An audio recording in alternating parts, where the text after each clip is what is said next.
Pergi kau istri melarat.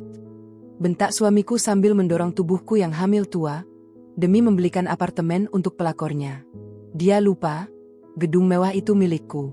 Kini kusita semua aset mereka dan kupastikan sujud menyesal jadi gembel. Yuk, absen dulu di kolom komentar. Sobat kisah berasal dari kota mana saja? Jangan lupa tekan like dan subscribe, ya. Dukungan kalian sangat berarti agar channel ini terus berkembang dan bisa menyajikan cerita yang lebih seru. Terima kasih. Kinanti membelai perutnya yang membuncit dengan gerakan lembut yang menyembunyikan badai di balik sorot matanya yang tenang. Di hadapan cermin besar kamar tidurnya, ia melihat seorang wanita yang tampak rapuh, mengenakan daster katun sederhana yang mulai menyempit. Rambutnya diikat asal, wajahnya tanpa riasan, dan kulitnya pucat karena beban kehamilan yang sudah memasuki usia 9 bulan. Siapapun yang melihatnya akan menyimpulkan hal yang sama seperti yang dipikirkan suaminya, Aris. Mereka hanya melihat seorang istri rumahan yang tidak berdaya, seorang wanita yang bergantung sepenuhnya pada belas kasihan nafkah suami, dan sosok yang mudah ditindas tanpa perlu merasa takut akan perlawanan. Namun, di balik topeng keletihan itu, Kinanti adalah penguasa tunggal dari imperium properti raksasa yang bernama Grand Agung Kinanti Group.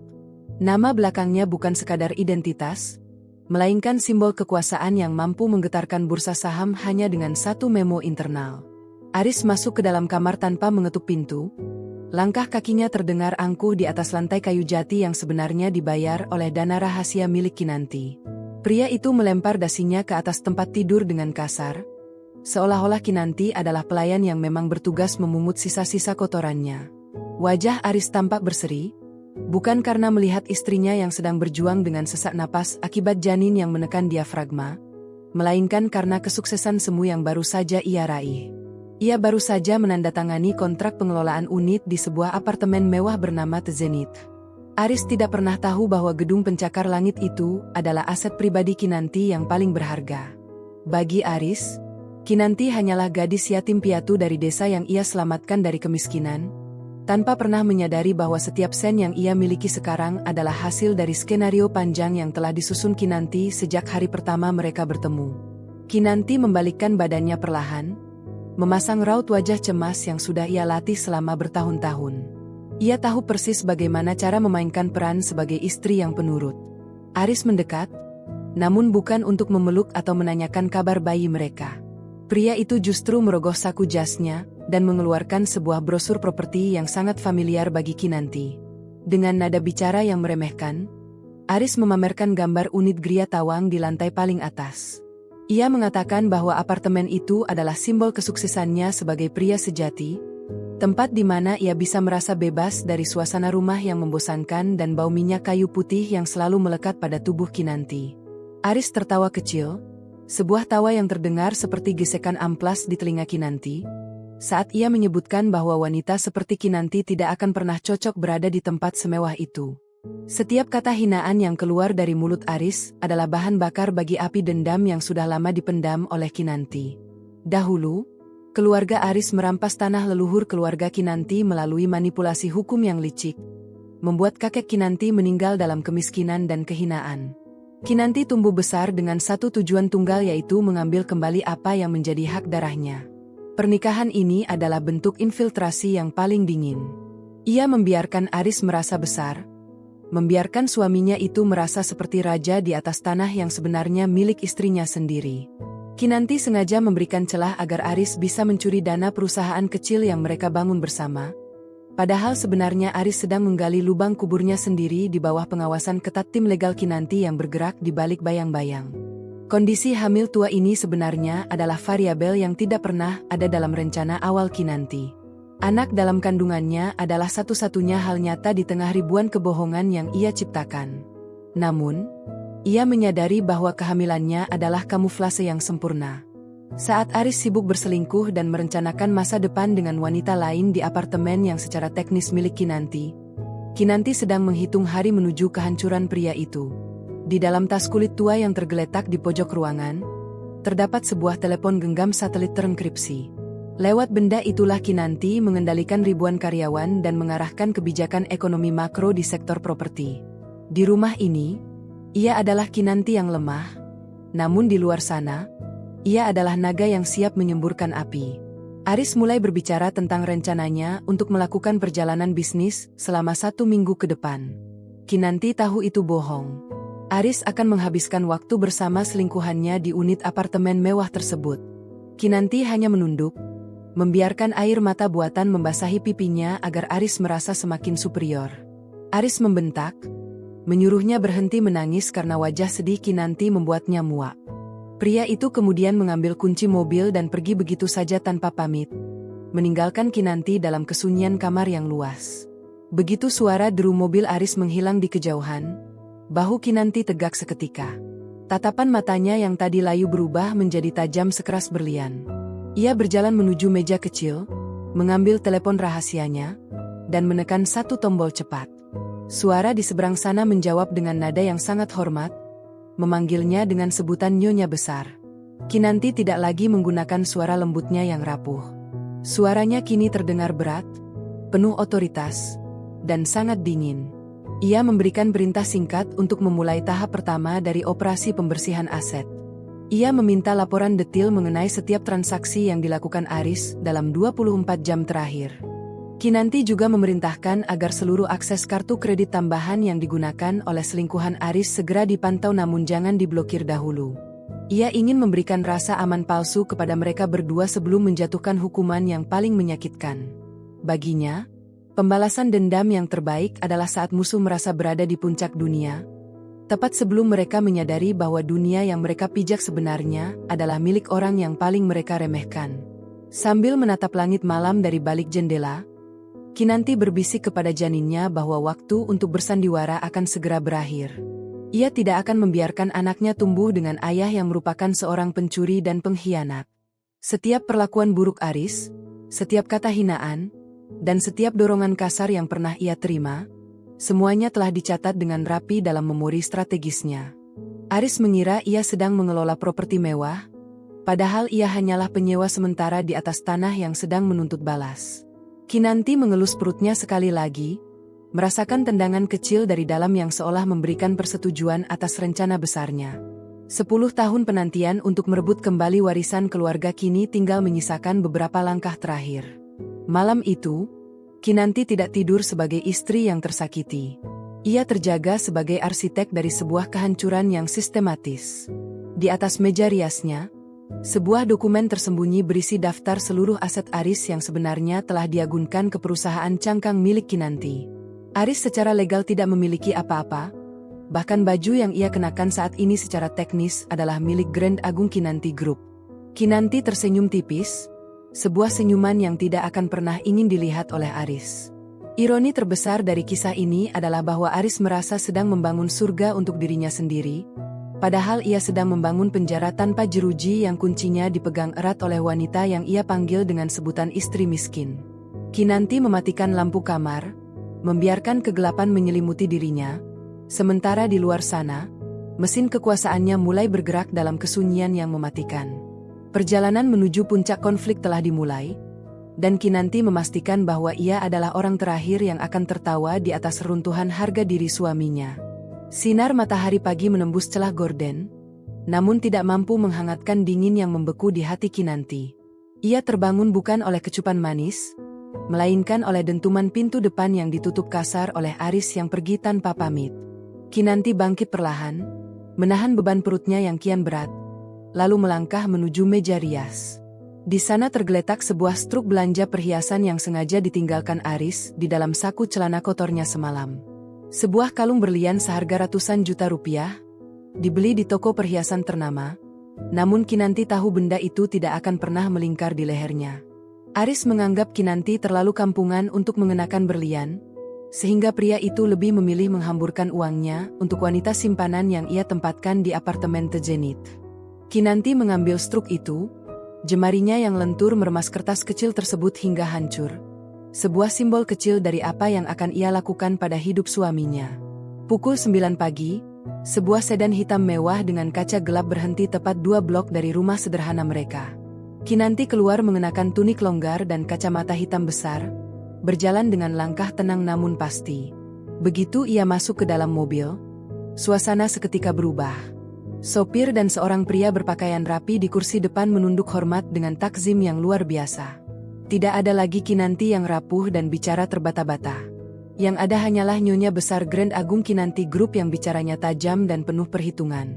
Asisten pribadinya menceritakan bahwa Aris baru saja mentransfer dana operasional proyek ke rekening pribadi wanita simpanannya bernama Sheila. Kinanti mendengarkan tanpa ekspresi, matanya menatap lurus ke arah jalanan kota yang dipenuhi oleh gedung-gedung tinggi, yang sebagian besar adalah miliknya. Kinanti meminta laporan detil mengenai unit apartemen nomor 2004 di Tejenit. Unit itu adalah tempat di mana Aris menyembunyikan perselingkuhannya. Yang tidak disadari Aris adalah bahwa sistem keamanan di seluruh gedung itu terhubung langsung ke peladen pribadi Kinanti. Setiap kali Aris menempelkan kartu aksesnya, setiap kali ia tertawa di lobi, dan setiap kali ia memesan layanan kamar, Kinanti menerima notifikasi secara waktu nyata. Ia melihat rekaman kamera pengawas yang dikirimkan asistennya ke gawai khusus. Di sana, Aris tampak sangat mesra dengan Sheila, memberikan kalung berlian yang struknya ditemukan Kinanti tadi pagi. Kinanti hanya tersenyum dingin, sebuah senyum yang mengandung racun mematikan bagi siapapun yang menjadi sasarannya. Ia memberikan perintah singkat untuk menaikkan biaya pemeliharaan gedung khusus untuk unit tersebut hingga 10 kali lipat dengan alasan audit sistematis. Di dalam mobil yang bergerak membelah kemacetan, Kinanti membuka laptopnya dan memeriksa struktur organisasi perusahaan Aris. Pria itu merasa sangat hebat karena berhasil mendapatkan kontrak kerjasama dengan beberapa vendor besar. Namun, Aris terlalu bodoh untuk menyadari bahwa vendor-vendor tersebut adalah anak perusahaan dari jaringan bisnis Kinanti. Kinanti secara perlahan mulai menarik dukungan logistik. Ia memerintahkan untuk menunda pengiriman material bangunan ke proyek yang sedang dikerjakan Aris. Ia ingin melihat suaminya itu mulai panik saat para investor menagih janji penyelesaian tepat waktu. Baginya, menghancurkan Aris tidak boleh dilakukan dengan sekali pukul, melainkan dengan ribuan sayatan kecil yang membuatnya mati perlahan tanpa menyadari dari mana arah serangan itu berasal. Siang itu, Kinanti memutuskan untuk mengunjungi salah satu butik miliknya di pusat kota. Ia butuh pakaian yang lebih layak untuk perannya sebagai eksekutif, meskipun ia tetap harus menyimpannya di kantor rahasianya. Saat sedang memilih kain, ia melihat Aris dan Sheila masuk ke toko yang sama. Kinanti segera bersembunyi di balik rak pakaian besar, memperhatikan bagaimana Aris memanjakan wanita itu dengan uang yang seharusnya menjadi tabungan masa depan anak mereka. Aris tertawa lebar, sesekali mengejek selera berpakaian istrinya yang ia sebut seperti karung beras di depan Sheila. Sheila tertawa genit, menambah rasa muak di hati Kinanti. Kinanti mengambil ponselnya, memotret momen tersebut, lalu mengirimkannya kepada pengacaranya sebagai tambahan bukti pengkhianatan dalam berkas perceraian yang sedang disusun secara rahasia. Kembali ke rumah pada sore hari, Kinanti kembali mengenakan daster lamanya dan mencuci piring di dapur saat Aris pulang. Aris masuk dengan wajah yang terlihat sedikit tegang. Rupanya, hambatan logistik yang diperintahkan Kinanti tadi pagi sudah mulai terasa dampaknya. Aris membentak Kinanti karena makan malam belum siap sepenuhnya, mengeluh bahwa rumah itu berantakan dan tidak nyaman. Kinanti hanya diam, pura-pura meneteskan air mata sambil meminta maaf dengan suara yang bergetar. Aris mencibir, menyebut Kinanti sebagai beban yang hanya bisa menghabiskan nasi tanpa memberikan kontribusi apapun bagi karirnya. Ia bahkan mengancam akan memulangkan Kinanti ke desa jika proyeknya kali ini gagal total akibat stres yang ia dapatkan di rumah. Malam harinya, saat Aris sudah mendengkur di sampingnya, Kinanti duduk di balkon kamar yang sempit. Ia mengelus perutnya yang mendadak menendang keras. Ia berbisik bahwa sebentar lagi mereka tidak perlu lagi tinggal di rumah penuh kepalsuan ini. Kinanti membuka email dari tim auditnya yang menyatakan bahwa Aris telah menjaminkan sertifikat tanah rumah mereka untuk mendapatkan pinjaman tambahan guna menutupi gaya hidup mewahnya bersama Sheila. Kinanti hampir tertawa dalam kegelapan. Aris menjaminkan rumah itu kepada bank yang baru saja diakuisisi oleh Grand Agung Kinanti Group bulan lalu. Secara teknis, Kinanti kini adalah pemegang hak tanggungan atas rumah yang ia tempati sendiri. Setiap langkah yang diambil Aris untuk menjauh darinya justru membawanya semakin dalam ke dalam genggaman kekuasaan Kinanti. Kinanti menyadari bahwa akar dendam ini sudah terlalu dalam untuk dicabut dengan sekadar kata maaf. Ia mengingat kembali dokumen-dokumen lama yang ia temukan di brankas mendiang ibunya, tentang bagaimana ayah Aris menipu ayahnya hingga jatuh miskin dan jatuh sakit. Kini, anak dari sang penipu merasa menjadi raja, tanpa tahu bahwa putri dari pria yang ia hancurkan sedang merajut jaring laba-laba di sekelilingnya. Kinanti menutup matanya sejenak, membayangkan hari di mana ia akan berdiri di hadapan Aris dengan mengenakan setelan bisnis mahal, menunjukkan siapa sebenarnya pemilik tahta yang selama ini diremehkan. Hari itu tidak akan lama lagi, dan setiap hinaan Aris menjadi penyemangat bagi Kinanti untuk mempercepat proses eksekusinya. Sebelum kembali ke tempat tidur, Kinanti mengirim satu pesan terakhir kepada manajer properti The Zenith. Pesan itu berisi instruksi untuk mematikan aliran listrik dan air di unit nomor 2004 tepat pada jam 2 pagi dengan alasan perbaikan darurat yang tidak terjadwal. Ia ingin Aris dan selingkuhannya merasakan ketidaknyamanan pertama dari banyak penderitaan yang akan datang. Kinanti merebahkan tubuhnya di sisi tempat tidur yang jauh dari Aris, merasakan kepuasan batin yang aneh saat membayangkan kepanikan suaminya beberapa jam lagi. Ia adalah pengatur strategi yang ulung, dan dalam permainan catur kehidupan ini, Aris hanyalah bidak pion yang akan segera dikorbankan demi kemenangan sang ratu. Kehamilan ini bukan kelemahan, melainkan waktu tunggu bagi sang naga untuk benar-benar bangun dan menghanguskan segalanya. Keheningan malam itu menjadi saksi bisu transformasi jiwa Kinanti yang kian membeku. Tidak ada lagi ruang untuk cinta yang dulu pernah ada, yang kini telah menguap bersama setiap pengkhianatan Aris. Kinanti tahu bahwa esok hari akan membawa tantangan baru, namun ia sudah siap. Dengan dukungan sumber daya yang hampir tidak terbatas, ia akan memastikan bahwa Aris akan jatuh sekeras-kerasnya, hingga tidak ada satupun orang di industri properti yang mau menoleh padanya. Dendam ini bukan hanya tentang harta, melainkan tentang martabat keluarga yang telah lama terinjak. Kinanti tersenyum dalam tidurnya, sebuah senyuman yang menjadi pertanda buruk bagi siapapun yang berani mengusik ketenangannya. Perang ini baru saja dimulai, dan Kinanti sudah memenangkan setengah dari pertempuran tanpa harus mengangkat senjata, cukup dengan kecerdasan dan kesabaran yang tak tergoyahkan. Jam 2 pagi yang sunyi pecah oleh deru napas kesal Aris yang meraba-raba kegelapan mencari ponselnya. Kinanti, yang sebenarnya sudah terjaga sejak 1 jam lalu, berpura-pura terperanjat dari tidurnya dengan akting yang sangat meyakinkan. Ia mendengar suaminya memaki pelan saat menyadari aliran listrik dan air di apartemen The Zenith, tempat yang seharusnya menjadi pelarian indahnya bersama Sheila, mendadak mati total. Aris menghubungi layanan pelanggan dengan nada membentak, namun Kinanti tahu persis apa jawaban yang akan diterima suaminya. Manajer properti di sana sudah diinstruksikan untuk memberikan alasan perbaikan pipa darurat yang akan memakan waktu hingga pagi hari. Kinanti menyembunyikan senyum puasnya di balik bantal, menikmati kepanikan kecil yang mulai merayap di nada bicara Aris. Pria itu tidak tahu bahwa gangguan kecil ini adalah awal dari orkestra penderitaan yang telah disusun rapi oleh istrinya. Pagi harinya, Aris berangkat dengan wajah kusam dan mata merah karena kurang tidur. Begitu pintu depan tertutup, Kinanti segera bangkit dengan energi yang berbeda. Ia tidak lagi tampak seperti wanita hamil yang kepayahan. Ia melangkah menuju ruang kerja rahasianya yang tersembunyi di balik dinding lemari pakaian yang telah dimodifikasi. Di sana, sebuah monitor besar menampilkan peta kepemilikan lahan di pusat kota. Kinanti menatap sebidang tanah luas yang kini berdiri gedung perkantoran milik keluarga Aris. Tanah itu, puluhan tahun lalu, adalah perkebunan milik kakek Kinanti sebelum ayah Aris menggunakan dokumen palsu dan intimidasi preman untuk merebutnya secara legal. Kakek Kinanti meninggal dalam kesedihan yang mendalam, dan ayahnya menghabiskan sisa hidupnya mencoba menuntut keadilan yang tidak pernah datang. Kinanti mengingat janji yang ia ucapkan di depan nisan mereka.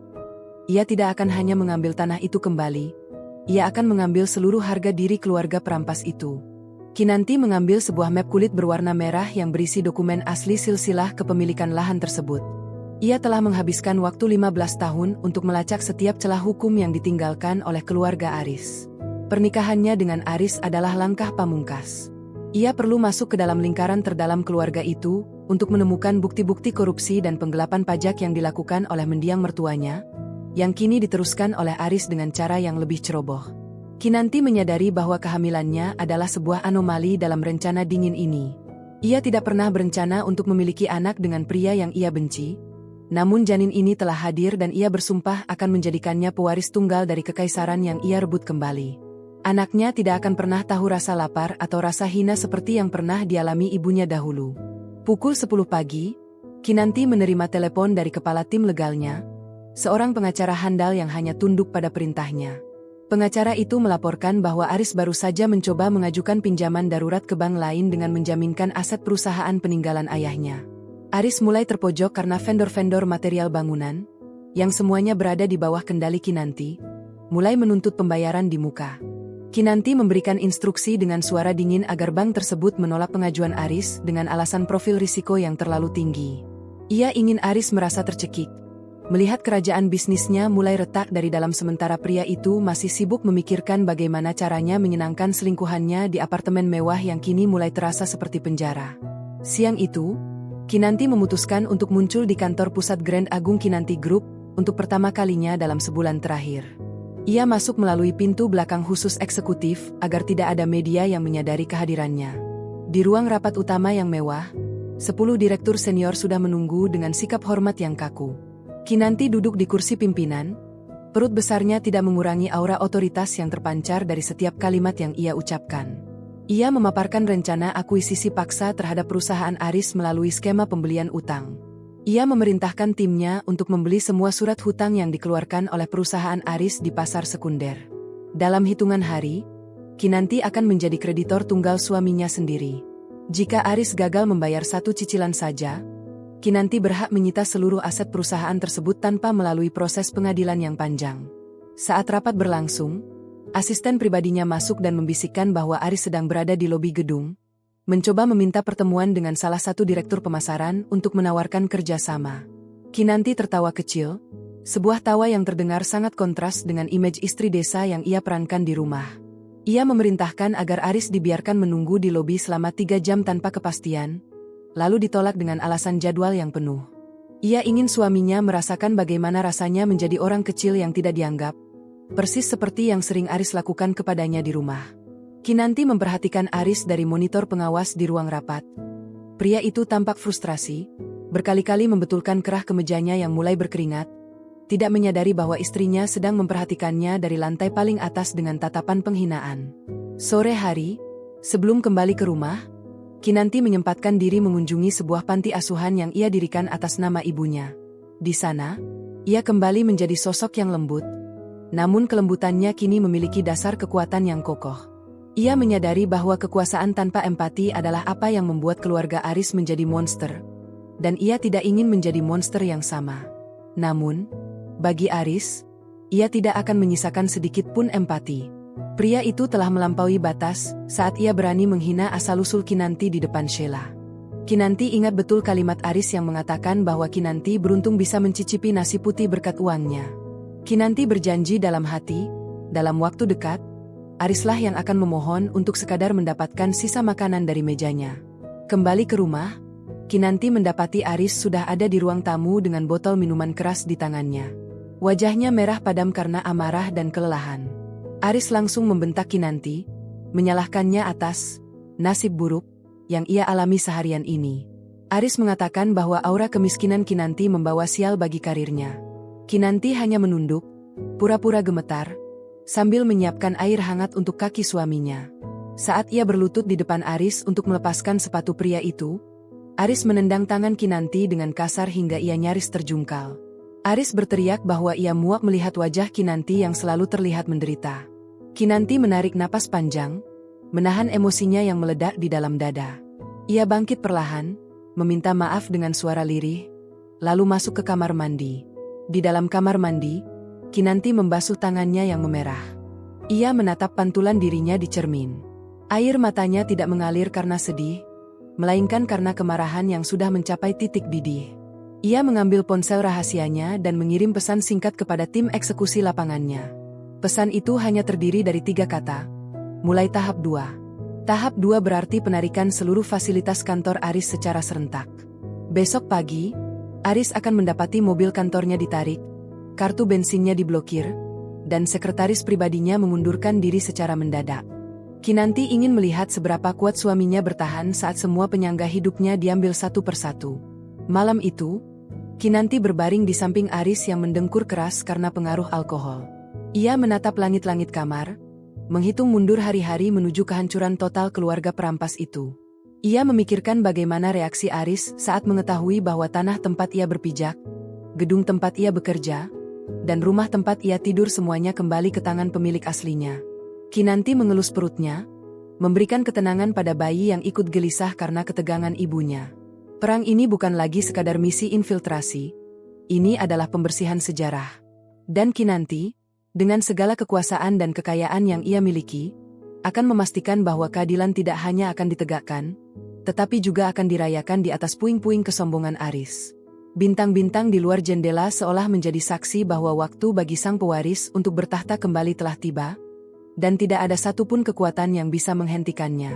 Fajar menyingsing dengan warna abu-abu yang suram, seolah alam pun tahu bahwa badai kehancuran sedang menuju pintu rumah Aris. Kinanti terbangun lebih awal, menyiapkan sarapan dengan ketelatenan yang tampak tulus, meski jemarinya sesekali gemetar karena kontraksi palsu yang mulai sering datang.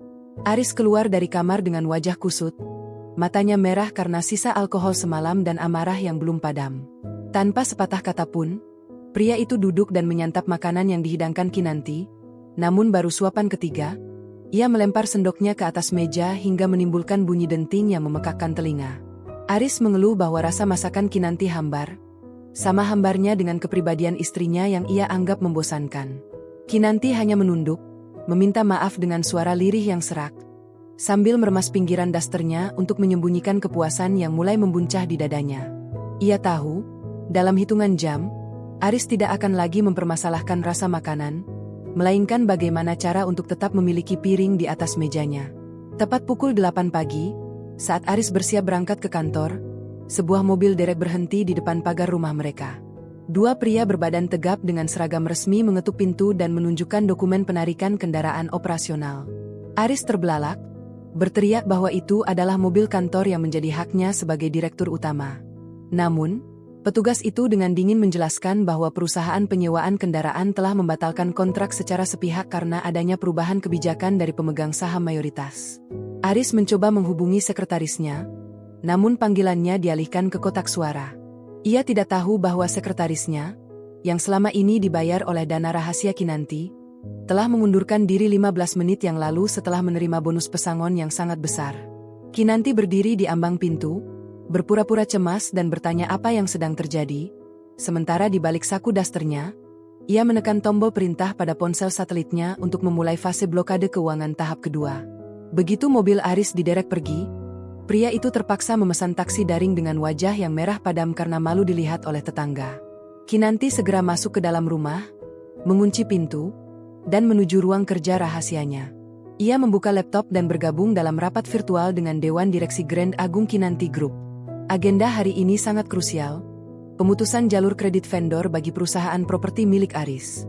Kinanti berbicara dengan istilah bisnis yang tajam dan taktis, menjelaskan bahwa profil risiko perusahaan Aris telah jatuh ke level merah.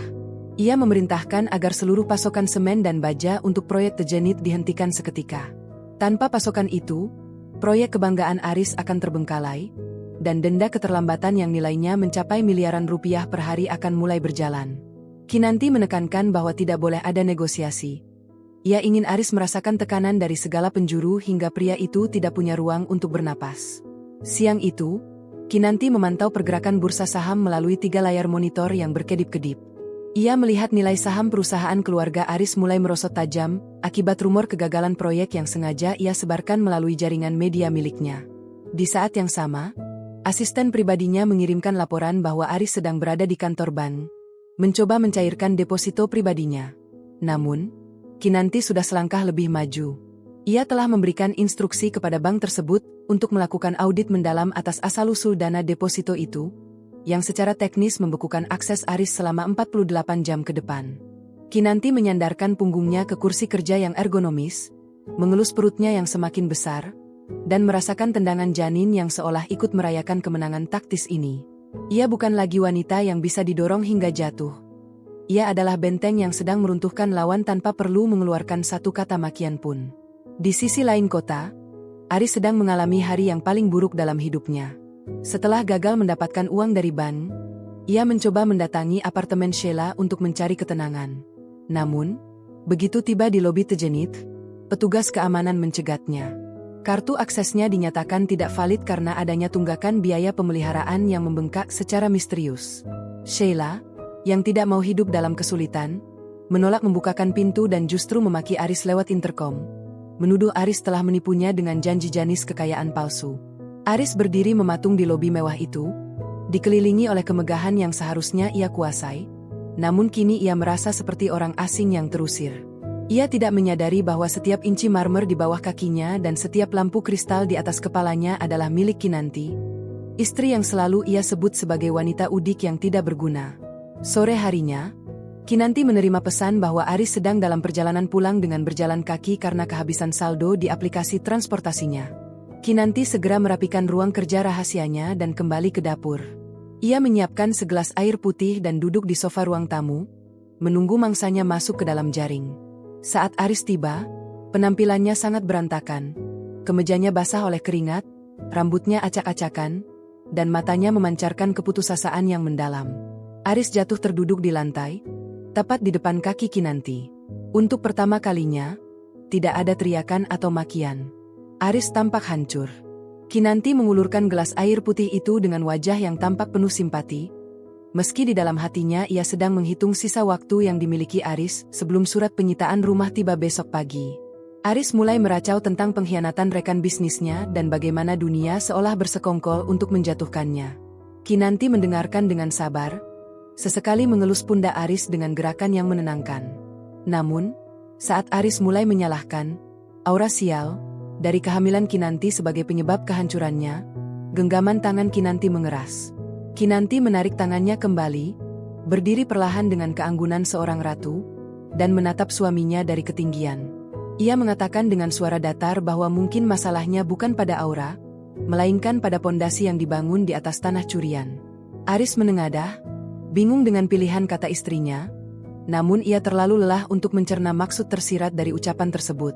Aris menganggap itu hanyalah ocehan wanita desa yang tidak mengerti urusan bisnis, tanpa menyadari bahwa wanita di depannya adalah pemilik sah dari seluruh nasibnya.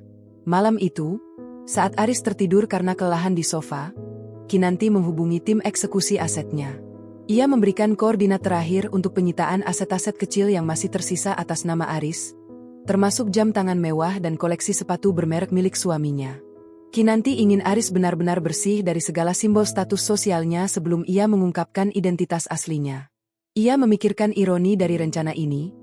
Aris telah merampas segalanya dari keluarganya dahulu, dan sekarang ia mengembalikan penderitaan itu dengan bunga yang berlipat ganda. Kinanti berjalan menuju jendela, menatap lampu-lampu kota yang seolah tunduk padanya. Ia merasa bayinya bergerak lagi, dan kali ini Kinanti tersenyum tulus. Ia tahu bahwa warisan yang akan ia berikan kepada anaknya bukan hanya kekayaan, melainkan sebuah pelajaran tentang keadilan yang ditegakkan dengan kecerdasan. Sebelum menutup hari, Kinanti membuka sebuah map berisi foto-foto lama kakek dan ayahnya. Ia berbisik bahwa tahap awal sudah selesai. Besok, saat matahari mencapai puncaknya, Aris akan menerima dokumen yang menyatakan bahwa seluruh utangnya telah dibeli oleh sebuah perusahaan bernama Grand Agung Kinanti Group. Nama itu akan menjadi kata terakhir yang didengar Aris sebelum dunianya benar-benar runtuh menjadi debu. Kinanti mematikan ponsel rahasianya, merapikan selimut yang menutupi perut besarnya, dan bersiap untuk tidur dengan ketenangan yang tidak pernah ia rasakan selama bertahun-tahun. Di luar sana, angin malam berhembus kencang, membawa aroma perubahan yang akan menyapu bersih sisa-sisa kesombongan keluarga perampas. Strateginya sudah sempurna, eksekusinya berjalan tanpa celah, dan Kinanti hanya perlu menunggu saat yang tepat untuk melepaskan topeng terakhirnya. Keheningan rumah itu kini terasa mencekam, sebuah ketenangan sebelum badai besar melanda di babak selanjutnya.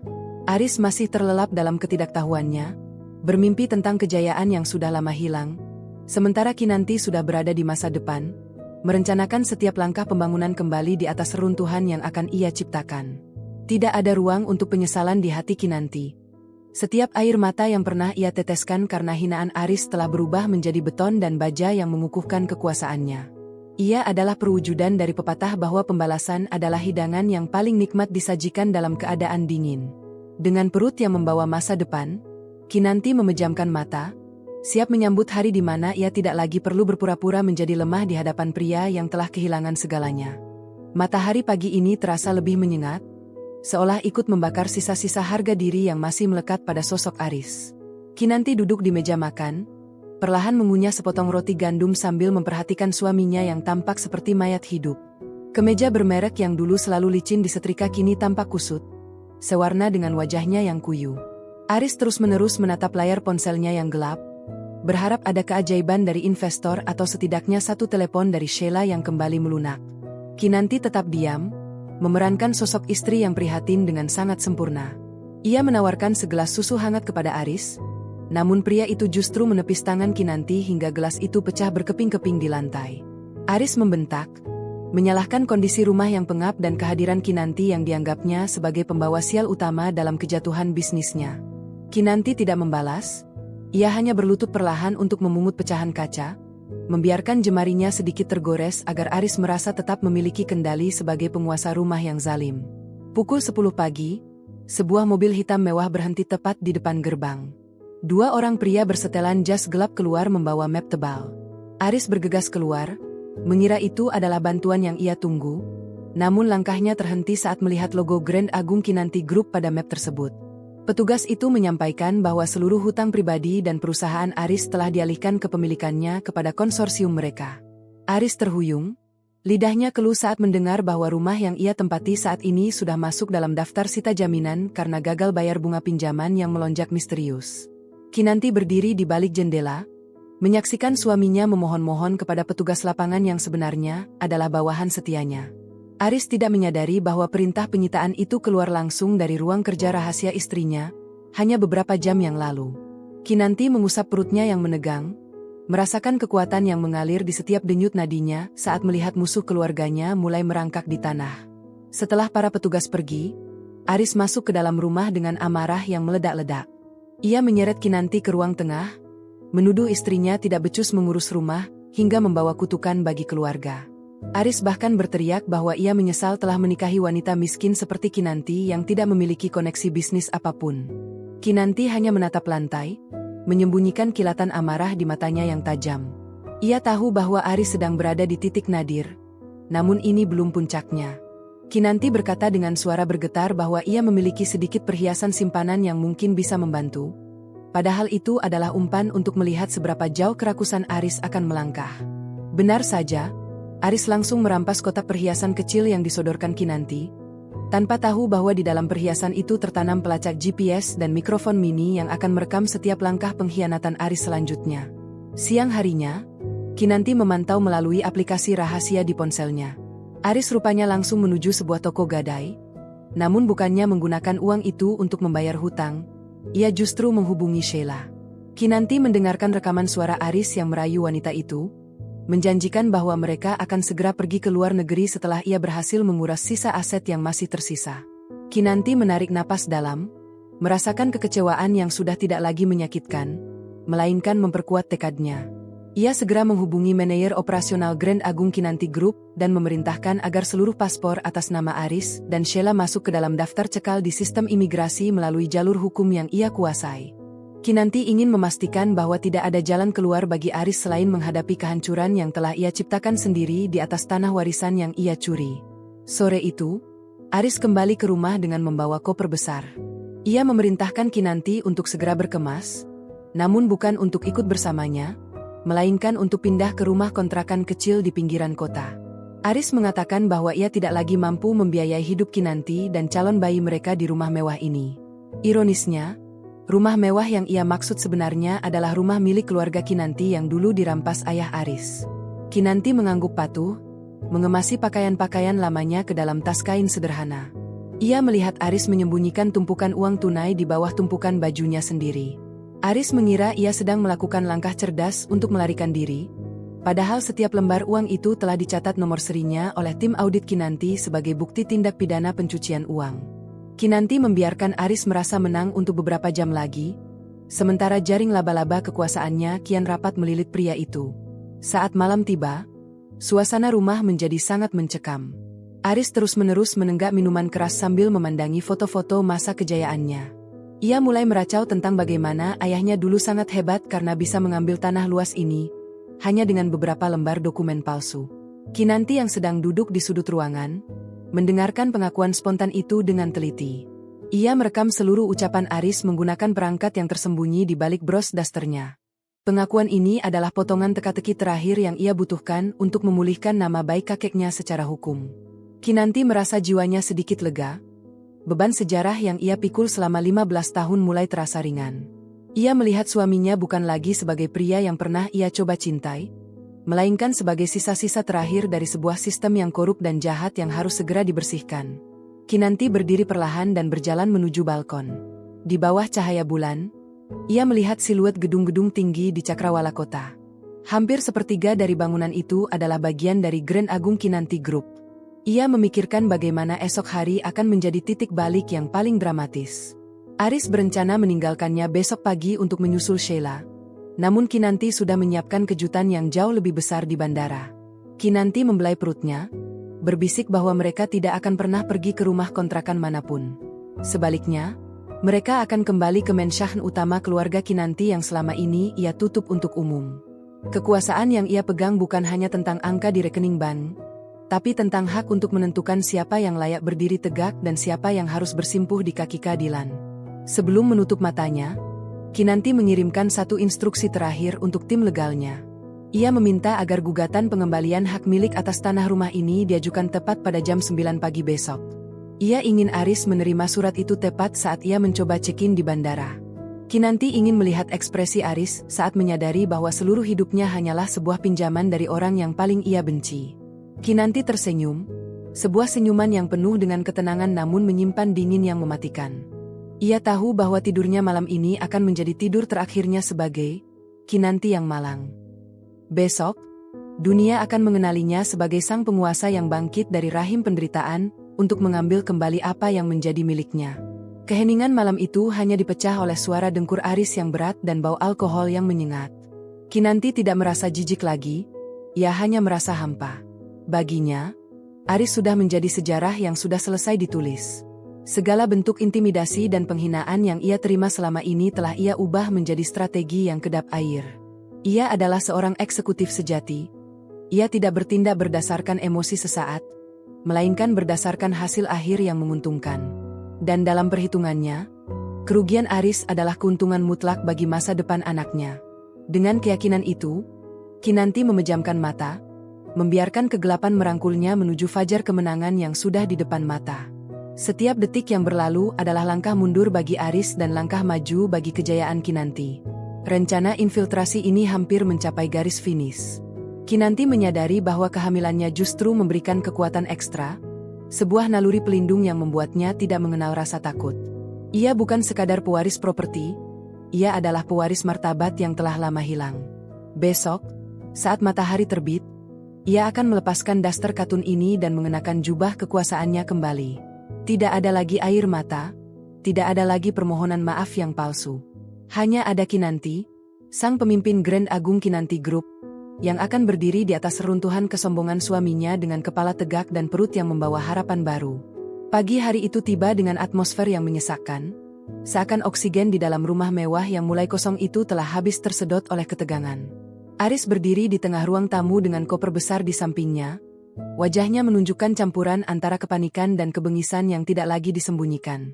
Ia baru saja menerima pesan singkat dari Sheila yang mengancam akan meninggalkannya jika ia tidak segera membawa uang tunai ke bandara. Kinanti berdiri di ambang pintu dapur, memegang pinggiran meja untuk menopang perutnya yang terasa sangat kencang. Kontraksi itu mulai datang secara berkala, namun ia memaksakan diri untuk tetap tenang. Ia melihat Aris menggeledah laci meja kerja, mencari sisa-sisa logam mulia atau dokumen berharga yang bisa diuangkan. Aris tidak tahu bahwa semua laci itu telah dikosongkan oleh tim logistik Kinanti saat ia pingsan karena mabuk semalam. Aris berbalik dengan mata merah, menatap Kinanti seolah istrinya adalah musuh bebuyutan yang menghalangi jalan keselamatannya. Dengan nada suara yang kasar dan bergetar, Aris menuntut agar Kinanti menyerahkan kunci brankas kecil yang ia yakini disembunyikan di balik lemari pakaian.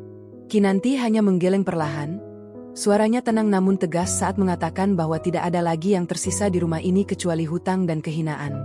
Jawaban itu memicu ledakan amarah Aris yang paling liar. Pria itu mendekat, mencengkeram bahu Kinanti dengan kuat hingga kuku-kukunya menembus kain daster tipis yang dikenakannya. Aris berteriak bahwa Kinanti adalah parasit, wanita pembawa sial yang menghancurkan kerajaan bisnisnya hanya dengan keberadaannya yang menyedihkan. Kinanti menatap lurus ke mata Aris, tanpa ketakutan, sebuah tatapan dingin yang justru membuat Aris semakin kehilangan akal sehatnya. Dalam puncak kegilaannya, Aris menuduh Kinanti telah berselingkuh atau melakukan sabotase karena melihat ketenangan istrinya yang tidak masuk akal di tengah badai. Ia merasa dipermainkan oleh wanita yang selalu ia anggap bodoh.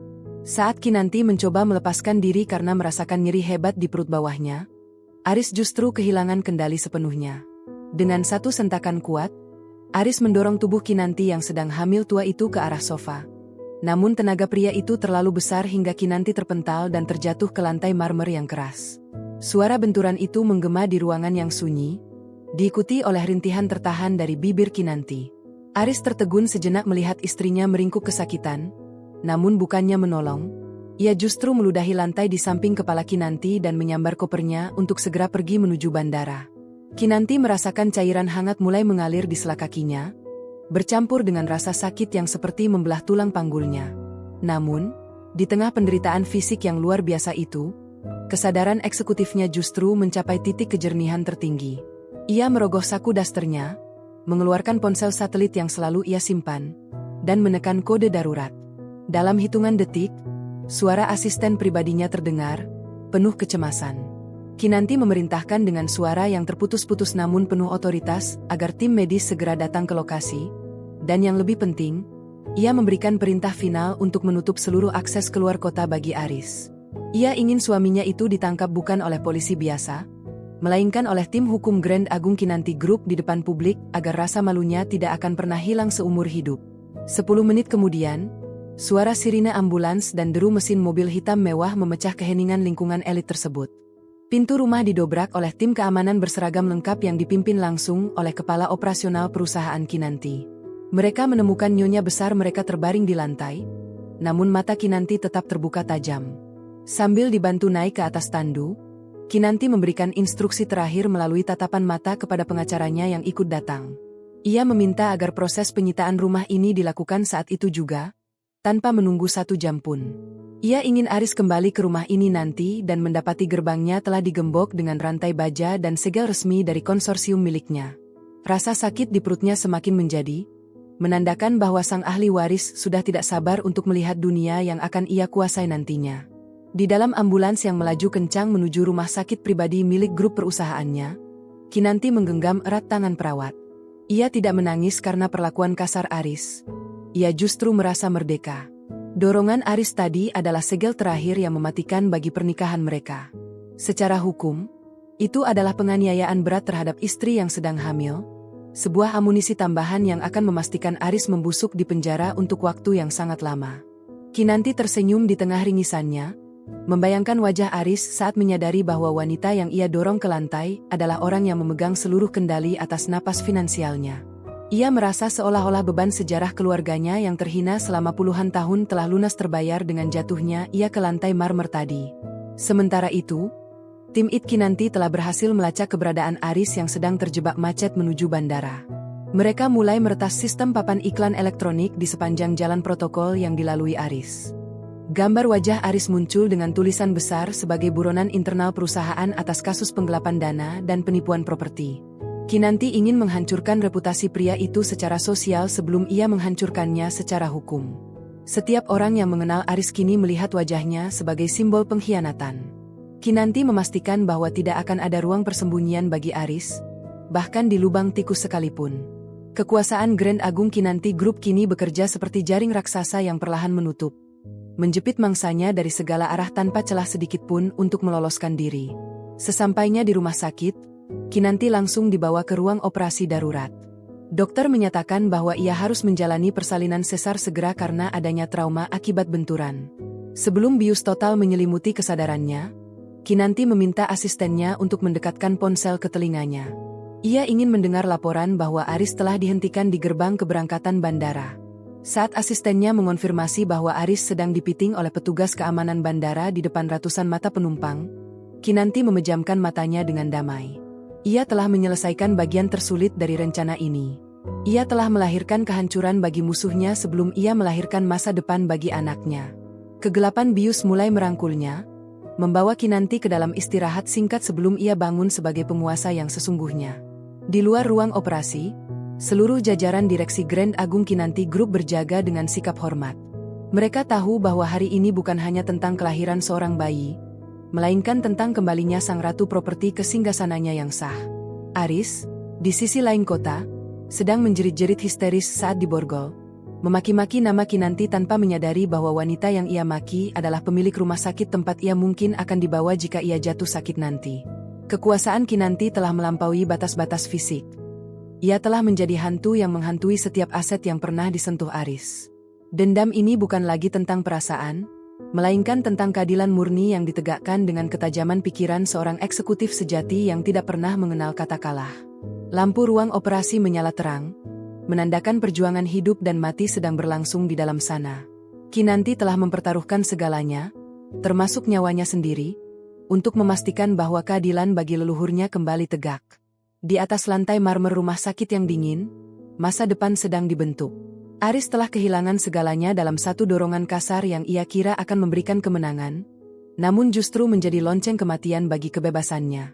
Kinanti telah membuktikan bahwa kelemahan fisik hanyalah ilusi yang digunakan untuk menipu lawan yang sombong. Saat ia bangun nanti, ia tidak akan lagi dipanggil sebagai istri Aris, melainkan sebagai pemimpin tertinggi yang akan membawa warisannya menuju kejayaan yang tak tertandingi di seluruh negeri. Cahaya lampu ruang operasi yang menyilaukan perlahan memudar, digantikan oleh temaram lampu ruang pemulihan yang tenang dan beraroma antiseptik mahal. Kinanti membuka matanya dengan susah payah, merasakan kekosongan yang aneh di perutnya dan rasa nyeri yang menusuk di area bekas sayatan bedah. Namun, hal pertama yang ia cari bukanlah pereda nyeri, melainkan sosok asisten pribadinya, Bayu, yang sudah berdiri tegak di sudut ruangan dengan tablet digital di tangan.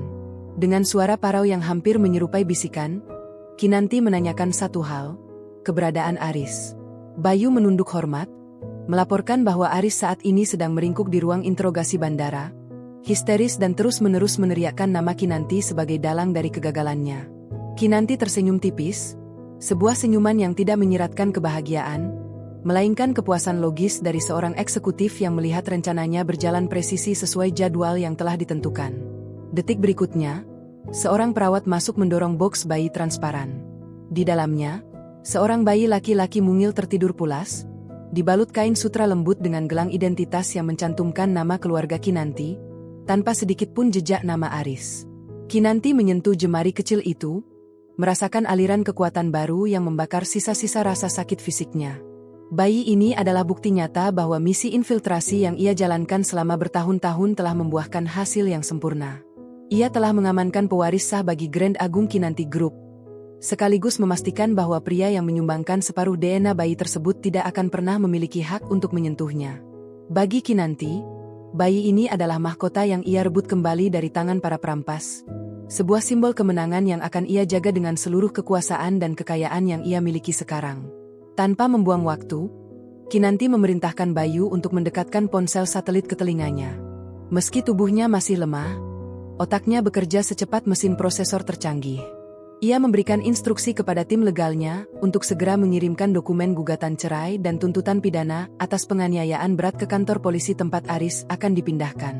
Kinanti menegaskan bahwa tidak boleh ada jaminan yang diterima oleh pihak kepolisian. Ia ingin Aris tetap berada di balik jeruji besi setidaknya sampai seluruh asetnya habis dilelang.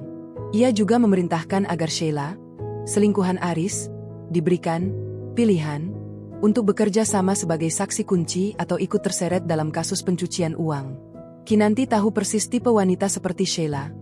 Ia akan mengkhianati Aris dalam sekejap demi menyelamatkan kulitnya sendiri, dan itulah yang memang direncanakan Kinanti sejak awal. 1 jam kemudian, laporan dari tim lapangan masuk. Apartemen di The Zenith yang ditempati Sheila telah dikosongkan secara paksa atas perintah pemilik gedung, yaitu Kinanti sendiri. Aris yang mencoba menghubungi pengacaranya baru menyadari bahwa firma hukum yang selama ini ia gunakan sebenarnya adalah firma yang berada di bawah kontrak eksklusif dengan Grand Agung Kinanti Group.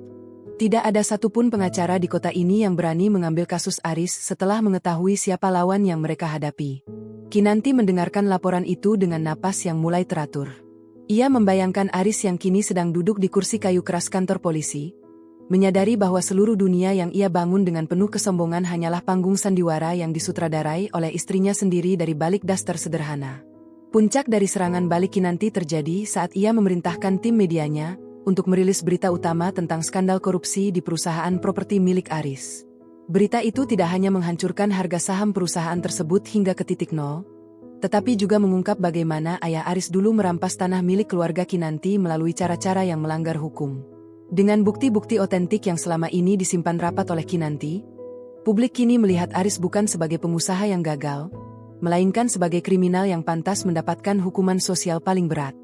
Kinanti memastikan bahwa Aris tidak akan memiliki tempat untuk kembali, tidak memiliki harta untuk memulai lagi, dan tidak memiliki nama baik untuk sekadar meminta belas kasihan dari orang-orang yang dulu ia remehkan.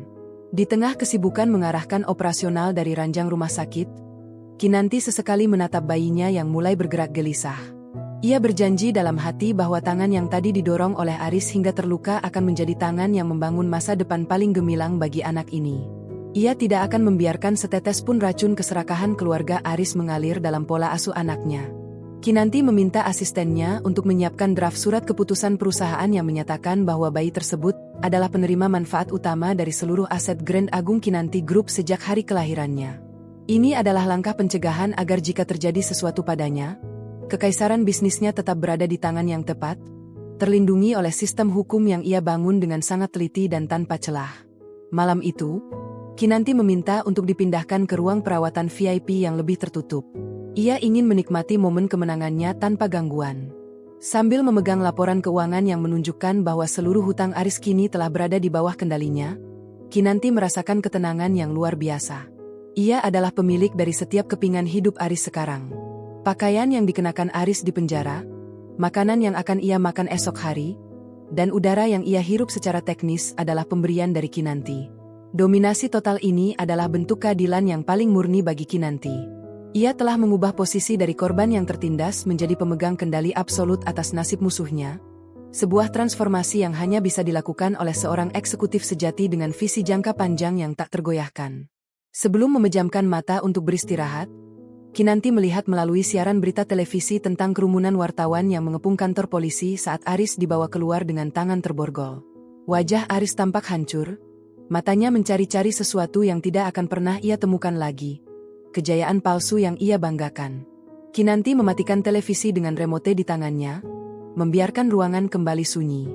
Ia tahu bahwa besok akan ada lebih banyak dokumen yang harus ditandatangani, lebih banyak aset yang harus dikonsolidasi, dan sebuah perjalanan baru sebagai ibu tunggal sekaligus pemimpin tertinggi perusahaan. Namun, semua itu terasa ringan karena ia telah berhasil membasuh luka sejarah keluarganya dengan tinta emas keberhasilan. Keberhasilan Kinanti bukan hanya tentang uang, melainkan tentang pembuktian bahwa kecerdasan strategis jauh lebih kuat daripada intimidasi fisik. Aris mengira ia bisa menghancurkan Kinanti dengan satu dorongan, namun ia justru memberikan momentum bagi Kinanti untuk menjatuhkan seluruh kerajaannya.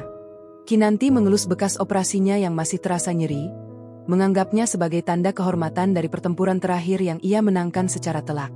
Ia adalah sang pewaris yang kini telah benar-benar bertahta, dan Grand Agung Kinanti Group akan menjadi saksi bisu bagaimana seorang wanita yang diremehkan bisa mengubah dunia dalam sekejap mata. Bintang-bintang di luar jendela rumah sakit seolah bersinar lebih terang malam itu, menyambut lahirnya era baru di bawah kepemimpinan Kinanti. Di dalam ruangan itu, seorang penguasa sedang beristirahat, sementara di luar sana, mesin kekuasaannya terus bekerja tanpa henti untuk memastikan bahwa tidak ada satupun sisa dari pengaruh keluarga Aris yang tertinggal. Kinanti telah membuktikan bahwa kebenaran mungkin bisa tertunda oleh kelicikan, namun dengan kesabaran dan strategi yang tepat, keadilan akan selalu menemukan jalan pulangnya ke tangan yang berhak. Tidurnya malam ini adalah tidur paling nyenyak yang pernah ia alami, sebuah kedamaian yang hanya bisa didapatkan oleh mereka yang telah menyelesaikan tugas besar dengan sempurna dan tanpa cacat sedikit pun. Pagi hari di sel tahanan sementara terasa seperti neraka bagi Aris. Bau pesing dan pengapnya ruangan sempit itu mencekik paru-parunya, namun rasa sesak yang lebih hebat datang dari layar televisi kecil di sudut lorong penjara yang sedang menyiarkan berita ekonomi pagi. Presenter berita dengan suara lantang menyebutkan bahwa seluruh aset PT Aris Property secara resmi telah dinyatakan pailit dan disita oleh kreditor tunggal mereka, Grand Agung Kinanti Group. Aris merosot ke lantai semen yang dingin, menatap jeruji besi dengan pandangan kosong. Ia baru saja menyadari satu hal yang paling mengerikan. Nama grup perusahaan yang menghancurkannya adalah nama tengah istrinya sendiri, Kinanti. Nama yang selama ini ia tertawakan karena dianggap terlalu kaku dan kampungan, ternyata adalah identitas dari penguasa jagat properti yang kini menggenggam seluruh nasibnya dalam satu kepalan tangan besi. Di saat yang sama, Kinanti sudah duduk tegak di atas tempat tidur rumah sakitnya dengan meja kerja lipat di depannya. Meskipun luka operasinya masih berdenyut, ia menolak untuk terlihat lemah. Mengenakan piyama sutra berwarna hitam yang elegan, ia menandatangani tumpukan dokumen penyitaan terakhir. Bayu, asisten pribadinya, melaporkan bahwa Sheila telah menyerahkan seluruh perhiasan dan tas mewah yang pernah diberikan Aris sebagai jaminan agar dirinya tidak ikut di penjara. Kinanti mendengarkan laporan itu sambil menyesap teh chamomile hangat. Ia memerintahkan agar seluruh barang mewah milik Sheila itu dilelang, dan hasilnya disumbangkan seluruhnya ke panti asuhan yang dikelola keluarganya. Kinanti ingin membersihkan setiap keping harta yang didapat dari tetesan keringat dan air mata keluarganya dari tangan para parasit yang selama ini menikmatinya tanpa rasa bersalah. Puncak dari keruntuhan Aris terjadi tepat pukul 10 pagi ketika tim kurator yang ditunjuk Kinanti mendatangi kantor pusat Aris Property. Mereka tidak hanya menyita dokumen, tetapi juga mencopot papan nama perusahaan di depan gedung. Seluruh karyawan Aris yang selama ini diperlakukan semena-mena oleh pria itu justru bersorak dalam diam ketika mengetahui bahwa manajemen baru akan diambil alih oleh Grand Agung Kinanti Group dengan standar kesejahteraan yang jauh lebih baik. Kinanti memantau proses itu melalui panggilan video langsung. Ia melihat meja kerja Aris dikosongkan, foto-foto sombong suaminya dibuang ke tempat sampah, dan kursi pimpinan yang dulu dipuja Aris kini diduduki oleh salah satu direktur kepercayaannya. Kinanti merasa sebuah beban besar di pundaknya luruh seketika. Ia telah menghapus keberadaan Aris dari peta bisnis kota ini secara total dan permanen. Aris yang malang mencoba menggunakan hak panggilannya untuk menghubungi Kinanti, namun yang menjawab bukanlah suara lembut istrinya, melainkan suara berat pengacara senior yang menyatakan bahwa Nyonya Kinanti tidak menerima komunikasi dalam bentuk apapun kecuali melalui jalur hukum. Pengacara itu juga menambahkan sebuah informasi yang membuat jantung Aris hampir berhenti. Apartemen The Zenith, tempat ia berselingkuh, ternyata dibangun di atas tanah yang secara sah telah diputuskan oleh pengadilan kembali ke tangan keluarga Kinanti karena penipuan dokumen yang dilakukan ayah Aris 30 tahun lalu. Aris meraung histeris di dalam sel, memaki ayahnya yang sudah meninggal dan memaki dirinya sendiri yang terlalu buta untuk melihat siapa sebenarnya wanita yang ia nikahi. Ia menyadari bahwa selama ini ia hanyalah seekor tikus yang bermain-main di dalam istana sang naga. Kinanti kemudian meminta perawat untuk membawa bayinya. Saat mendekap putra kecilnya, ia berbisik bahwa hari ini adalah hari pembersihan. Ia meminta Bayu untuk menyiapkan prosedur pengambil alihan rumah utama yang selama ini ditinggalinya bersama Aris. Rumah itu akan dipugar total, dihancurkan setiap sudut yang pernah disentuh oleh ego Aris, dan dibangun kembali sebagai kediaman resmi keluarga Kinanti yang baru. Ia tidak ingin ada sisa kenangan pahit yang tertinggal di sana. Baginya, properti bukan sekadar bangunan, melainkan manifestasi dari martabat. Dan martabat keluarga Kinanti kini telah tegak kembali, lebih kokoh dari beton manapun yang pernah ia tuangkan dalam proyek-proyek raksasanya. Ia adalah arsitek dari keadilannya sendiri, dan ia tidak menyisakan ruang sedikit pun untuk kesalahan dalam desain kehancuran musuhnya. Sore harinya, Kinanti menerima kunjungan dari Dewan Komisaris Grup perusahaannya. Mereka memberikan penghormatan tertinggi kepada Kinanti atas keberhasilannya melakukan akuisisi strategis yang paling berisiko namun paling menguntungkan dalam sejarah perusahaan. Kinanti menanggapi pujian itu dengan ketenangan seorang pemimpin sejati. Ia memberikan arahan singkat mengenai diversifikasi aset pasca akuisisi, dan memerintahkan agar seluruh laporan keuangan Aris Property diaudit forensik, untuk menyeret siapapun yang terlibat dalam penggelapan dana selama ini ke pengadilan. Ia tidak hanya ingin Aris hancur, ia ingin sistem yang mendukung kelicikan Aris selama ini ikut tumbang bersamanya. Kinanti menunjukkan bahwa di balik kelembutan seorang ibu, terdapat ketegasan seorang eksekutif yang tidak mengenal kata kompromi terhadap pengkhianatan. Malam mulai turun, dan Kinanti melihat melalui jendela rumah sakit ke arah cakrawala kota yang dipenuhi kerlap-kerlip lampu. Sebagian besar dari cahaya itu berasal dari gedung-gedung yang kini secara resmi berada di bawah kendalinya. Ia merasa puas melihat bagaimana rencananya yang telah disusun selama belasan tahun mencapai puncaknya di babak ke-8 ini. Konflik batinnya tentang apakah ia terlalu kejam kini telah sirna, digantikan oleh keyakinan bahwa apa yang ia lakukan adalah sebuah koreksi sejarah. Aris telah kehilangan segalanya, rumah, kantor, reputasi, wanita simpanan, dan yang paling menyakitkan, ia kehilangan hak untuk mengakui anak yang lahir dari rahim Kinanti sebagai darah dagingnya. Kinanti telah memutus garis keturunan penipu itu dari warisan kekayaan yang seharusnya menjadi hak keluarganya sejak dulu. Sebelum beristirahat, Kinanti membuka sebuah map kecil berisi foto kakeknya yang sedang berdiri di tanah perkebunan yang dulu dirampas. Ia mengusap foto itu dengan lembut dan berbisik bahwa tugasnya hampir selesai. Kini tanah itu telah kembali, dan di atasnya berdiri sebuah imperium yang jauh lebih besar dari yang pernah dibayangkan oleh leluhurnya. Kinanti mematikan lampu tidurnya, membiarkan kegelapan menyelimuti ruangan dengan kedamaian yang mendalam. Di luar sana, Aris mungkin sedang menangis di atas lantai penjara yang keras. Namun di sini, di dalam benteng kekuasaannya, Kinanti tidur dengan senyuman kemenangan yang dingin. Ia telah membuktikan bahwa satu tanda tangannya memang mampu mengubah lanskap perkotaan, dan satu kehendaknya mampu mengubah nasib seorang pria sombong menjadi debu yang tidak berarti. Transformasi Kinanti kini telah lengkap. Tidak ada lagi jejak wanita yang bisa didorong hingga jatuh tanpa perlawanan. Ia adalah Kinanti, sang pemegang kendali Grand Agung Kinanti Group, yang baru saja menyelesaikan babak paling berdarah dalam perang dinginnya. Ia menyadari bahwa perjalanan ke depan masih panjang, terutama membesarkan anaknya di tengah kekuasaan yang luar biasa besar. Namun ia sudah siap. Dengan kecerdasan strategis yang tajam dan hati yang telah membeku terhadap musuh-musuhnya, ia akan memastikan bahwa tidak ada lagi yang berani meremehkan nama Kinanti. Keadilan telah ditegakkan, dan sisa 4 bab ke depan hanyalah tentang bagaimana ia akan membangun masa depan yang gemilang di atas puing-puing masa lalu yang telah ia hancurkan dengan tangannya sendiri. Dunia properti besok pagi akan menyambut fajar dengan berita tentang kebangkitan tunggal sang ratu. Tidak akan ada lagi nama Aris di kolom bisnis, tidak akan ada lagi bisik-bisik tentang istri miskin yang menumpang hidup.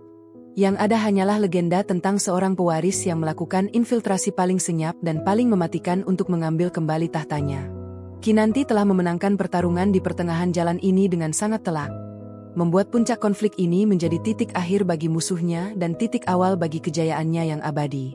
Ia menutup mata, merasakan detak jantungnya yang stabil, siap menyambut esok hari sebagai wanita paling berkuasa yang pernah lahir dari rahim penderitaan dan dendam yang terbalaskan dengan sangat elegan. Kinanti melangkah keluar dari mobil Rolls-Royce hitamnya yang berhenti tepat di depan lobi utama Grand Agung Kinanti Group. Hari ini adalah hari pertamanya kembali ke kantor pusat setelah persalinan dan pemulihan pasca operasi yang dramatis. Ia tidak lagi mengenakan daster katun atau sandal jepit murahan. Tubuhnya dibalut setelan blazer berwarna biru navy yang dijahit khusus, menonjolkan siluet tubuhnya yang tegas dan berwibawa. Rambutnya disanggul rapi, memperlihatkan anting berlian tunggal yang berkilau di bawah lampu kristal lobi. Setiap karyawan yang berpapasan dengannya menunduk hormat dengan takzim yang luar biasa. Mereka tidak lagi melihat istri seorang kontraktor kecil, melainkan sang pemilik tunggal yang selama ini menggerakkan roda ekonomi dari balik layar. Kinanti berjalan dengan langkah stabil, meskipun luka di perutnya sesekali masih berdenyut, namun harga diri yang kembali tegak membuatnya merasa tidak terkalahkan. Di lantai paling atas, di dalam ruang kerja yang luas dengan pemandangan cakrawala kota, seorang pria sedang duduk di sofa tamu dengan tangan gemetar. Pria itu adalah pengacara Aris, yang datang untuk memohon penangguhan penahanan bagi kliennya. Kinanti masuk ke ruangan tanpa menyapa, langsung duduk di kursi kebesaran di balik meja jati raksasa. Ia membiarkan pengacara itu berbicara selama 5 menit tentang sisi kemanusiaan dan kesehatan Aris yang memburuk di dalam sel. Kinanti hanya mendengarkan sambil membolak-balik laporan audit forensik yang mengungkap penggelapan dana sebesar 50 miliar rupiah yang dilakukan Aris selama 3 tahun terakhir. Ketika pengacara itu berhenti bicara, Kinanti hanya mengangkat satu alisnya dan melempar dokumen tersebut ke tengah meja. Suaranya dingin dan tajam saat ia mengatakan bahwa Aris bukan hanya seorang suami yang buruk, tetapi juga seorang pencuri yang amatir. Kinanti menjelaskan dengan istilah bisnis yang sangat teknis bahwa ia tidak akan pernah mencabut tuntutannya. Ia justru akan menambahkan dakwaan baru mengenai pemalsuan dokumen kepemilikan tanah yang dilakukan oleh keluarga Aris di masa lalu. Pengacara itu tampak pucat pasi, menyadari bahwa ia tidak sedang berhadapan dengan wanita emosional, melainkan dengan seorang eksekutor ulung yang menggunakan logika sebagai senjatanya. Kinanti meminta asistennya untuk mengantar pengacara itu keluar, menegaskan bahwa waktu untuk bernegosiasi telah habis sejak Aris mendorongnya ke lantai marmer. Baginya, setiap detik yang dihabiskan Aris di dalam penjara adalah bunga dari hutang penderitaan yang harus dibayar pria itu kepada keluarganya. Kinanti tidak menyisakan sedikit pun ruang untuk belas kasihan, karena ia tahu Aris pun tidak akan pernah memberikannya jika posisi mereka tertukar. Sore harinya, Kinanti mengadakan konferensi pers mendadak untuk mengumumkan rebranding total seluruh aset yang disita dari Aris. Ia secara resmi menghapus nama Aris dari setiap gedung, setiap proyek, dan setiap dokumen legal. Mulai hari ini, semua itu akan berada di bawah bendera Heritage Kinanti, sebuah divisi baru yang didedikasikan untuk memulihkan kejayaan kakeknya. Di depan puluhan kamera wartawan, Kinanti berbicara dengan tenang dan diplomatis, menunjukkan kelasnya sebagai pemimpin masa depan. Ia tidak menyebutkan masalah pribadinya, namun semua orang tahu bahwa wanita di depan mereka adalah pemenang dari perang dingin yang paling spektakuler di industri properti tahun ini. Kinanti telah berhasil mengubah skandal rumah tangga menjadi manuver bisnis yang jenius, mengamankan posisinya sebagai wanita paling berpengaruh di negeri ini tanpa perlu menjatuhkan satu tetes air mata pun di depan publik. Setelah semua orang pergi, Kinanti berdiri di depan jendela kaca besar, menatap ke arah kantor lama Aris yang kini sedang dalam proses pembongkaran logo. Ia merasa puas melihat kehancuran fisik dari kesombongan suaminya. Di dalam hatinya, ia sudah memaafkan masa lalu, tetapi ia tidak akan pernah melupakan pelajarannya. Kinanti mengambil ponselnya dan melihat foto bayinya yang sedang tertidur lelap di rumah utama yang kini sudah dijaga ketat oleh tim keamanannya sendiri. Anak itu akan tumbuh besar dengan mengetahui bahwa ibunya adalah seorang pejuang yang berhasil merebut kembali tahtanya. Kinanti tersenyum kecil, merasakan kedamaian yang mendalam di tengah hiruk-pikuk kekuasaan. Ia telah membuktikan bahwa satu tanda tangannya memang mampu mengubah lanskap perkotaan, dan satu kehendaknya telah memulihkan kehormatan keluarganya untuk selamanya. Kinanti duduk di kursi kebesaran ruang kerjanya yang baru, sebuah ruangan yang dulunya merupakan kantor pribadi ayah Aris yang penuh dengan aroma cerutu dan kesombongan. Kini, ruangan itu beraroma melati putih yang segar, dengan dinding yang dihiasi lukisan kakek Kinanti yang sedang tersenyum di atas tanah perkebunannya. Di hadapannya, Aris duduk dengan tangan terborgol, dikawal oleh dua petugas kepolisian yang memberikan izin khusus untuk pertemuan mediasi terakhir ini. Penampilan Aris sangat mengenaskan. Rambutnya berminyak, kulitnya kusam, dan matanya cekung karena kurang tidur di balik jeruji besi. Pria itu menunduk, tidak berani menatap mata istrinya yang kini memancarkan otoritas dingin yang tak tersentuh. Kinanti tidak memulai pembicaraan dengan makian, melainkan dengan menyodorkan selembar dokumen tebal berisi daftar seluruh hutang pribadi Aris yang telah dikonversi menjadi tuntutan pidana berlapis. Aris mulai terisak. Sebuah suara parau yang terdengar sangat kontras dengan teriakan kasarnya beberapa bulan lalu. Ia memohon ampun dengan menyebutkan nama anak mereka, mencoba menggunakan satu-satunya ikatan yang tersisa untuk meluluhkan hati Kinanti. Aris mengatakan bahwa ia sangat menyesal dan berjanji akan menjadi ayah yang baik jika Kinanti mencabut semua tuntutannya. Kinanti hanya menyesap kopinya perlahan, menatap Aris dengan tatapan seorang predator yang sedang memperhatikan mangsa yang sudah tidak berdaya. Ia berkata dengan suara tenang namun menusuk bahwa hak Aris untuk disebut sebagai seorang ayah telah mati saat ia mendorong istrinya yang hamil tua ke lantai marmer yang dingin.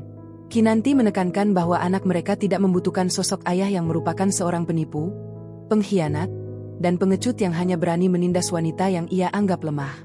Kinanti kemudian memaparkan fakta bisnis yang sangat pahit bagi Aris. Seluruh perusahaan yang dulu dibanggakan Aris kini telah dilebur ke dalam divisi Heritage Kinanti. Tidak ada satupun rekan bisnis Aris yang mau mengangkat telepon darinya, dan Sheila, selingkuhannya, telah melarikan diri ke luar negeri setelah menguras sisa uang di rekening rahasia Aris yang ternyata sudah diblokir oleh tim It Kinanti. Aris benar-benar sendirian di dunia ini, tanpa harta, tanpa sekutu, dan tanpa martabat. Kinanti menawarkan sebuah kesepakatan terakhir. Aris harus menandatangani surat pernyataan penyerahan hak asuh anak secara permanen dan mengakui seluruh pemalsuan dokumen tanah keluarganya di masa lalu secara tertulis. Sebagai imbalannya, Kinanti tidak akan menuntut hukuman maksimal, namun tetap membiarkan Aris menjalani masa hukuman yang cukup untuk merenungi segala dosanya. Aris gemetar saat memegang pena yang disodorkan asisten Kinanti. Ia menyadari bahwa wanita di depannya ini bukan lagi Kinanti yang dulu menyiapkan air hangat untuk kakinya, melainkan sang penguasa Grand Agung Kinanti Group yang memegang kendali atas kebebasannya. Dengan sisa-sisa harga diri yang hancur, Aris menandatangani dokumen tersebut. Air matanya membasahi kertas legal yang dingin. Setelah selesai, Kinanti berdiri dan meminta petugas untuk membawa Aris kembali ke selnya. Sebelum keluar, Aris sempat menoleh dan bertanya apakah Kinanti pernah benar-benar mencintainya. Kinanti hanya menatap lurus ke arah jendela, menjawab tanpa menoleh bahwa cinta itu pernah ada. Namun Aris sendiri yang membunuhnya dengan setiap penghinaan dan dorongan kasar yang ia berikan. Kinanti merasa sebuah lubang besar di hatinya kini telah tertutup rapat oleh rasa keadilan yang tuntas. Setelah pintu tertutup, Kinanti menghela napas panjang, merasakan kelegaan yang luar biasa mengalir di sekujur tubuhnya. Ia berjalan menuju balkon, menatap deretan gedung pencakar langit yang kini secara resmi mengakui kepemimpinannya. Di bawah sana, kota terus bergerak, tidak peduli dengan drama satu keluarga yang baru saja berakhir. Kinanti mengambil ponselnya dan menelepon pengasuh bayinya, menanyakan kabar putranya yang sedang belajar merangkak di menshachen utama. Suara tawa bayinya di seberang telepon adalah musik termanis yang pernah ia dengar, sebuah melodi kemenangan yang jauh lebih berharga daripada semua angka di rekening banknya. Kinanti menutup teleponnya dengan senyuman tulus, menyadari bahwa meskipun jalannya penuh duri dan pengkhianatan, ia berhasil mencapai puncak dengan integritas dan kekuatan yang ia bangun sendiri dari puing-puing penderitaan masa lalu. Suara tangis bayi yang nyaring memecah keheningan kamar utama di menshachen megah keluarga Kinanti, sebuah bangunan kolonial yang telah direnovasi total, hingga memancarkan kemewahan modern yang tak tertandingi. Kinanti melangkah mendekati boks bayi yang terbuat dari kayu mahoni ukir, menggendong putra kecilnya yang ia beri nama Arya Kinanti.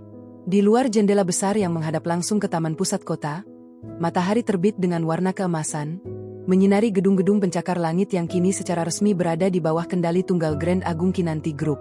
Hari ini adalah hari di mana Aris secara resmi dijatuhi hukuman penjara selama 12 tahun atas kasus penganiayaan berat, penipuan dokumen, dan pencucian uang.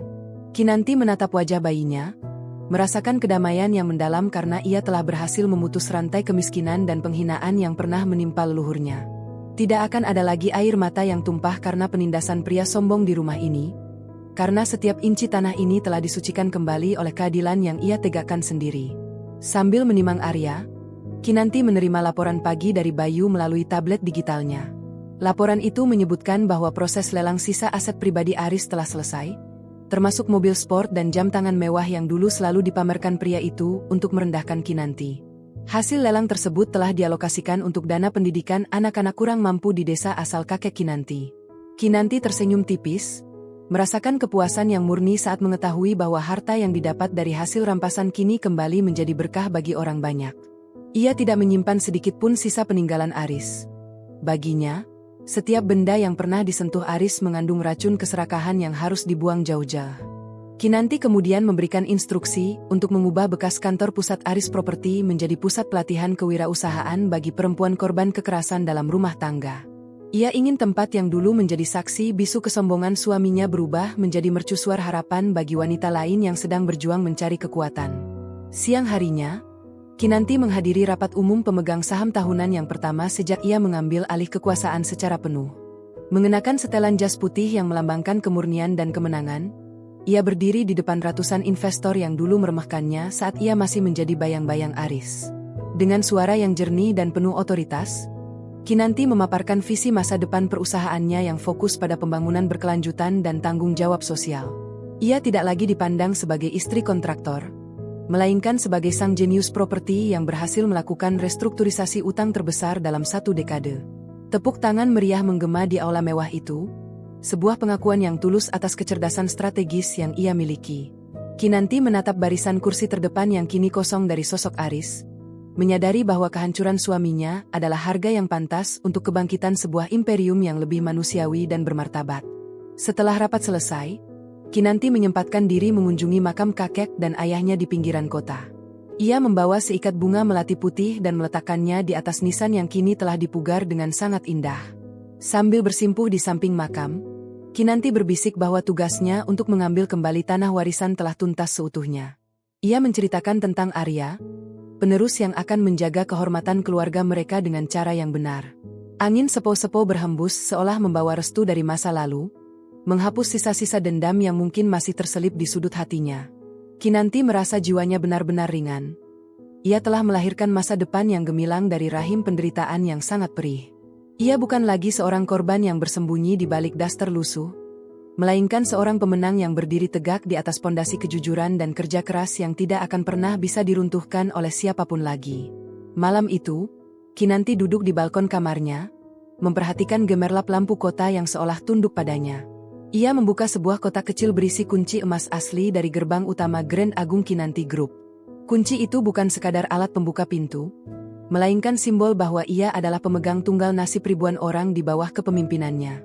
Kinanti memikirkan Aris yang mungkin sedang meringkuk di sel sempit. Namun ia tidak lagi merasa benci. Rasa benci itu telah menguap, digantikan oleh rasa syukur atas kekuatan yang ia temukan di tengah badai. Ia telah membuktikan bahwa kehamilan dan kelembutan seorang wanita bukanlah kelemahan, melainkan sumber strategi yang paling mematikan jika diusik dengan cara yang salah. Kinanti mematikan lampu kamarnya, membiarkan cahaya bulan menyinari wajahnya yang tenang, siap menyambut babak terakhir dari perjalanan transformasinya sebagai penguasa sejati yang tak tertandingi. Sinar rembulan malam ini jatuh menyentuh lantai marmer mensahn utama keluarga Kinanti, memantulkan kemilau yang tenang di atas permukaan yang dulu pernah ternoda oleh jejak kaki para perampas. Kinanti berdiri di balkon lantai 2, mengenakan gaun sutra panjang berwarna gading yang melambangkan kemurnian sekaligus kekuasaan yang absolut. Di pelukannya, Arya tertidur lelap, sebuah manifestasi hidup dari kemenangan yang ia perjuangkan dengan air mata dan strategi dingin. Di kejauhan, papan reklame digital raksasa di puncak gedung tertinggi kota kini menampilkan logo Heritage Kinanti Group dengan latar belakang wajah kakeknya yang telah dipulihkan nama baiknya secara hukum. Tidak ada lagi jejak Aris di kota ini. Namanya telah dihapus dari setiap dokumen, setiap tembok, dan setiap ingatan kolektif industri properti. Pria itu kini hanyalah nomor tahanan di sebuah sel sempit, menjalani tahun pertama dari belasan tahun hukumannya tanpa harta, tanpa kawan, dan tanpa satupun orang yang sudi menjenguknya. Kinanti melangkah masuk ke dalam kamar bayi yang luas, meletakkan Arya dengan sangat hati-hati ke dalam boks bayinya. Ia menatap putranya sejenak, menyadari bahwa warisan yang ia berikan bukan sekadar tumpukan saham atau deretan gedung pencakar langit, melainkan sebuah pelajaran tentang martabat yang tidak bisa dibeli dengan uang. Kinanti kemudian berjalan menuju meja kerjanya, membuka sebuah map kulit tua yang berisi sertifikat tanah asli keluarga Kinanti yang pertama kali dirampas puluhan tahun lalu. Ia mengambil sebuah stempel resmi perusahaan dan menekannya di atas dokumen pelunasan pajak terakhir. Dengan satu gerakan itu, seluruh siklus penderitaan keluarganya telah tertutup dengan sempurna. Ia telah mengambil kembali apa yang dicuri, menghancurkan siapa yang menindas, dan membangun kembali apa yang sempat runtuh menjadi sesuatu yang jauh lebih megah dan tidak tergoyahkan oleh badai apapun di masa depan. Asisten pribadinya, Bayu, mengetuk pintu perlahan dan masuk untuk memberikan laporan terakhir malam itu. Ia menyampaikan bahwa Aris telah mengajukan permohonan untuk bertemu dengan anaknya satu kali saja melalui pengacaranya. Kinanti tidak perlu berpikir dua kali, ia hanya menggelengkan kepala dengan tenang tanpa emosi sedikit pun. Ia memerintahkan Bayu untuk menolak semua permohonan tersebut secara permanen, karena baginya, Aris sudah dianggap mati sejak hari ia mendorong istrinya yang hamil tua. Kinanti menegaskan bahwa Arya tidak akan pernah mengenal sosok pria yang hampir membunuhnya sebelum ia sempat melihat dunia. Ia ingin anaknya tumbuh dalam lingkungan yang penuh dengan nilai-nilai integritas dan kekuatan, bukan bayang-bayang seorang pengecut yang hanya mengandalkan kelicikan dan kekerasan fisik untuk merasa berkuasa atas orang lain yang dianggapnya lemah. 1 jam kemudian, Kinanti duduk sendirian di ruang makan yang diterangi cahaya lilin, menikmati kesunyian yang mahal. Ia teringat kembali masa-masa di mana ia harus berpura-pura menangis di depan Aris hanya untuk mendapatkan informasi rahasia perusahaan. Ia tersenyum tipis, menyadari betapa jauh ia telah melangkah dari wanita yang diremehkan menjadi penguasa tunggal sebuah konglomerat raksasa. Kekuasaan yang ia miliki sekarang tidak membuatnya haus akan pengakuan, melainkan memberinya ketenangan batin yang luar biasa. Ia adalah arsitek dari takdirnya sendiri, seorang eksekutif sejati yang berhasil mengubah pengkhianatan menjadi amunisi untuk kemenangan mutlak. Baginya, pembalasan dendam yang paling manis bukan hanya melihat musuh menderita, tetapi melihat diri sendiri tetap tegak berdiri dengan kemuliaan yang jauh melampaui apa yang pernah dibayangkan oleh para musuh tersebut. Sebelum menutup hari yang bersejarah ini, Kinanti berjalan menuju cermin besar di lorong utama. Ia melihat pantulan dirinya, seorang ibu, seorang pemimpin, dan seorang pewaris yang telah menyelesaikan misinya dengan sempurna. Tidak ada lagi daster katun atau wajah pucat karena ketakutan. Yang ada hanyalah mata tajam yang penuh dengan visi dan bibir yang tidak lagi perlu memohon belas kasihan kepada siapapun. Kinanti mematikan lampu satu persatu, membiarkan kegelapan merangkul mansionnya. Namun di dalam hatinya, sebuah cahaya baru telah menyala terang. Ia telah membuktikan bahwa kelembutan seorang wanita adalah kekuatan yang paling mematikan jika dipadukan dengan kecerdasan strategis yang tanpa celah. Dengan langkah pasti, ia menuju kamarnya untuk beristirahat, siap menyambut fajar esok hari sebagai ratu properti yang akan memimpin industrinya menuju era kejayaan yang benar-benar baru dan bermartabat tinggi.